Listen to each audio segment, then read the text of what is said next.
Squadron Leader Tucker, Sir, NCOs, boys of J Flight, K Flight and L Flight, 13 course, Boy Entrance School, RNZAF Station Woodbourne, 1959.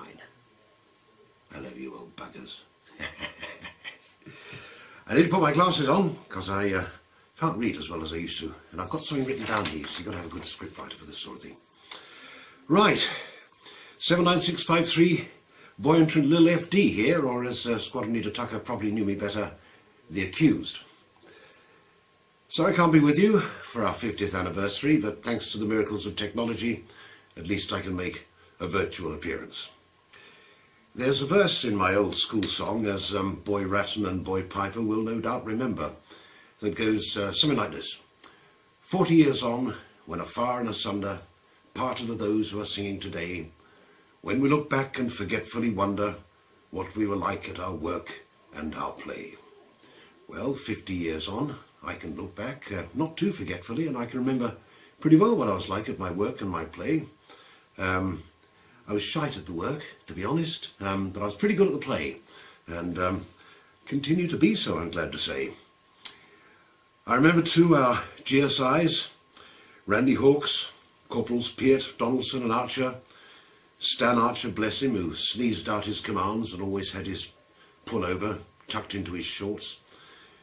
Bill Mayle and Dave Carl, our PTIs, Bill Mayle in particular, for rather too sadistic, I felt. Rather too sadistically cheeky, especially on defaulter's praise when he was duty NCO, only ever uttered 2 words of command: right turn, double, march. And that was about it for half an hour or so until he finally said, parade, dismiss. And that was our defaulter's parade from Bill Mayle, I remember very clearly. They all had their own ways of getting us out of bed too, I remember, in the mornings, but the one that really sticks in my memory was possibly the most charismatic of them all, and that was Buffperson. Dear old Buffperson, he was everything that a GSI sergeant should be. And of course he didn't mess about. He used to come straight into our dormitories. We could hear him stamping up the corridor leading up to the door. The door would open, the light would go on, and one singular bellow would go out. Get out of bed! And of course we'd get out of bed. We shot out and we got showered, we got dressed, and we formed up in our parade, and we marched off to breakfast to the mess, pausing at the guardhouse, of course, to wave at Army Armstrong in his little cell there in the guardhouse. Bless him, he spent a lot of time in there. Master criminal, Army Armstrong. Well, those were the days of the late 50s, the early 60s, when teenagers were just beginning to have a voice of their own. And there we were, stuck with uniforms and approved civvies. Our only recreation was to go into Blenheim, and the only recreation that Blenheim could offer, as far as I could remember, was the local zoo. We went in, and if you shook a branch violently enough, a monkey in the zoo would toss himself off for you. That was great fun. Either that or stay behind in the base and be hypnotised by Les Barrow. I remember the daily routine orders coming out. Experiments in hypnotism will cease henceforward. So those were the days too of Elvis, Buddy Holly, Johnny O'Keefe, the Horry Dargy Quintet, Howard Morrison, of course, all names that echo in eternity. And we had to obey a lot of rules and regulations, most of which seemed to my mind illogical. I couldn't understand why I had to get my hair cut every 48 hours. Couldn't understand why at all. So that explains why, of course, eventually I was discharged on the grounds of psychological incompatibility with the service. One of us, I suppose, had to go. Since then I've worn many uniforms: Royal Navy, Royal Air Force, many branches and varieties of the British Army, including at one time Colonel-in-Chief of the Brigade of Guards, when for a while I was Prince of Wales and subsequently King of England. Those were the days. I've performed now for many different audiences in many different guises all over the world.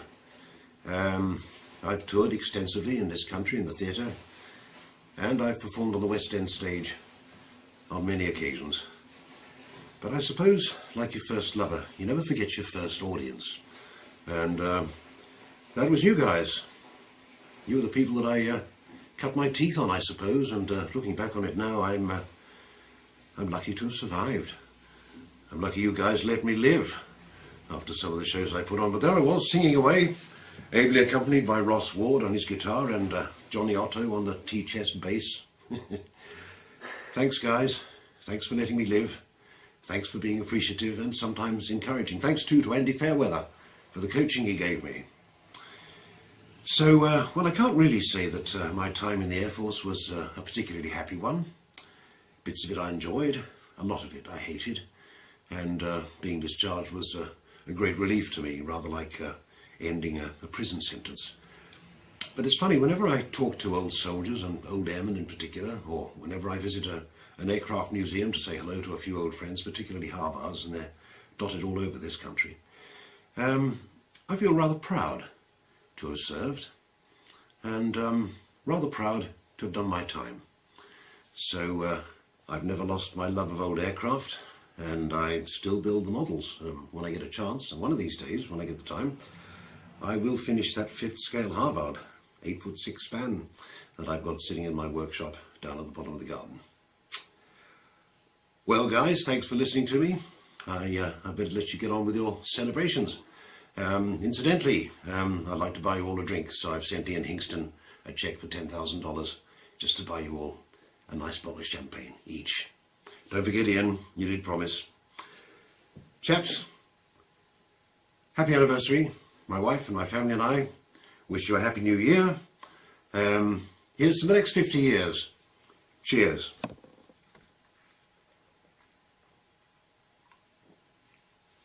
Cut.